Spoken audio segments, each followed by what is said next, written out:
இனிமையான நண்பர்களே, அன்புள்ளம் கொண்ட சொந்தங்களே, அனைவருக்கும் வணக்கம். ஒரு திரைப்படத்தில் வடிவேலு என் ஏரியாவுக்கு வந்து பாடுறா, அடுத்தது என் தெருவுக்கு வந்து பாடுறா, அடுத்தது என் வீட்டுக்கிட்ட வந்து பாடுறா என்றெல்லாம் சொல்லிவிட்டு கடைசியில் காலில் விழுந்து இதுதான் எண்டு, ஏதோ ஒரு பேச்சுக்கு சொன்னால் அதை நம்பிக்கொண்டு பின்னாலேயே வருவதா என்று கதறியதை போல இன்றைக்கு ஒருவர் கதறி கொண்டிருக்கிறார். அவர்தான் நாம் தமிழர் கட்சியின் கொள்கை பரப்பு செயலாளர் சாட்டை துரைமுருகன். வீராவேசமாக பேசுவார். சில முக்கிய தலைவர்களுக்கு கூட தன்னுடைய சுயநலத்திற்காக மோசமாக கிண்டல் அடிப்பார், நக்கல் செய்வார், நையாண்டி செய்வார். இவர்தான் ஏதோ தமிழகத்தில் ஒரு மிகச்சிறந்த பேச்சாளரை போல காட்டிக்கொள்ள முயற்சி செய்வார். ஆனால் சரக்கு ஒன்றுமில்லை என்று இன்றைக்கு இந்த சாட்டை துரைமுருகனை பற்றி நன்றாக தெரிந்துவிட்டது. சாட்டை துரைமுருகன் ஒரு பசு தோல் போர்த்திய புலி என்பது ஊர் உலகத்திற்கு தெரிந்துவிட்டது. சாட்டை துரைமுருகன் தன்னை ஜல்லிக்கட்டு காளை என்று காட்டிக்கொள்ள முயற்சி செய்தார். ஆனால் அது ஒரு கோயில் காளை. சாட்டை துரைமுருகன் ஒரு பூம்பூம் மாடு என்று இன்றைக்கு வெட்ட வெளிச்சமாகிவிட்டது. சில நாட்களுக்கு முன்பு, ஏன் பல மாதங்களாகவே நடிகர் விஜய் எந்த தொகுதியில் போட்டியிட்டாலும் அவரை எதிர்த்து நாம் தமிழர் கட்சியின் சார்பாக களம் காண இருக்கிறேன், விஜயை எதிர்த்து நிற்பேன் என்று வெறும் வாய்ச்சவடால் அடித்த சாட்டை துரைமுருகன் இப்பொழுது எந்த தொகுதியிலும் போட்டியிடாமல் ஒதுங்கி கொண்டிருக்கிறார். அதனால்தான் முதல்லேயே சொன்னேன், வடிவேலுவை போல என் தெருவுக்கு வந்து பார், என் வீட்டுக்கிட்ட வந்து பார், என் ஏரியாவுக்கு வந்து பார் என்று சவால் விட்டதை போல இந்த சாட்டை துரைமுருகனும் வெற்று வாய் சவடால் அடித்து இப்பொழுது மாட்டிக்கொண்டிருக்கிறார். காரணம் என்ன? கள நிலவரம் வேறு மாதிரி இருக்கிறது. நடிகர் விஜய் வருவதற்கு முன்பு 8% ஓட்டுக்களை தாண்டிய நாம் தமிழர் கட்சி இந்த தேர்தலில் 3% தான் தொட முடியும். அது கூட கிடைப்பது குதிரை கொம்புதான். பல தொகுதிகளில் நாம் தமிழர் கட்சி டெபாசிட்டை இழக்கும் என்று கருத்து கணிப்புகள் வெளியாகி அதிர்ச்சியை தந்தது. ஆகவேதான் மாறுதட்டி பேசிக் கொண்டிருந்த சாட்டை துரைமுருகன் குப்புற கீழே விழுந்து விட்டார்.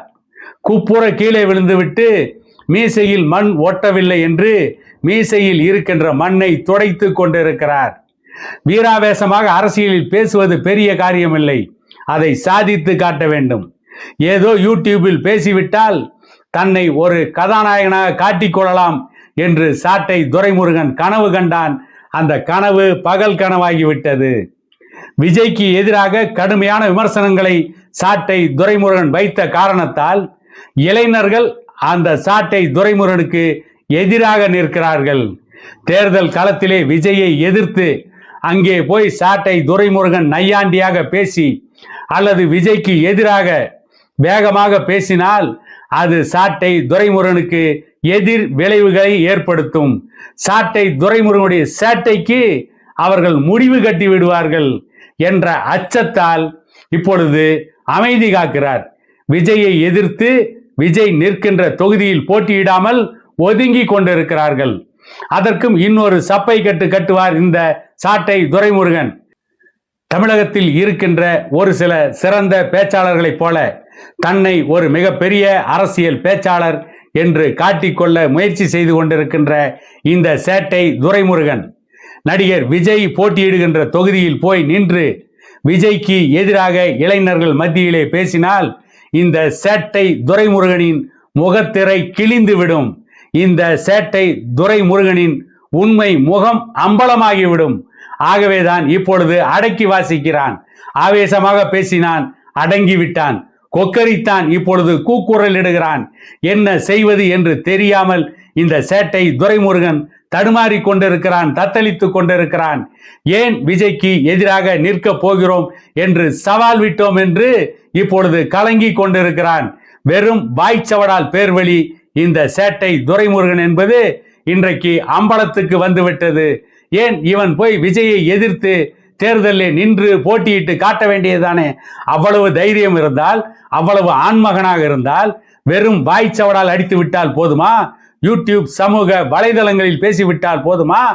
இவன் சொன்னதை போல ஒருவேளை இவன் விஜயை எதிர்த்து போட்டியிட போவதில்லை என்று சொல்லியிருந்தால் கூட நாம் இவனை கேட்கப் போவதில்லை. விஜயை எதிர்த்து போட்டியிட போகிறேன் என்று சொல்லிவிட்டு இன்றைக்கு ஏன் பின்னங்கால் பிடரியில் இடிபட ஓடி வந்தான்? ஒருவேளை சேட்டை துரைமுருகன் மீது நாம் தமிழர் கட்சியின் ஒருங்கிணைப்பாளர் சீமானுக்கு நம்பிக்கை இல்லையா? அல்லது இந்த சேட்டை துரைமுருகன் நடிகர் விஜயை எதிர்த்து போட்டியிட்டால் இவனுடைய போலி முகம் அம்பலத்துக்கு வந்துவிடும் என்ற பயத்தின் காரணமாக போட்டியிலிருந்து விலகி கொண்டானா என்று மக்கள் கேட்டுக்கொண்டிருக்கிறார்கள். ஆனால் என்னை பொறுத்தவரை இந்த சேட்டை துரைமுருகன் மீது நாம் தமிழர் கட்சியின் ஒருங்கிணைப்பாளர் சீமானுக்கு நம்பிக்கை இல்லை. இந்த சேட்டை துரைமுருகனை நம்புவதற்கு மக்களும் தயாராக இல்லை. நடிகர் விஜயின் பின்னால் திரண்டு நிற்கின்ற இளைஞர்கள் கூட்டத்தை பார்த்து இந்த சேட்டை துரைமுருகன் அஞ்சி நடுங்குகிறான்.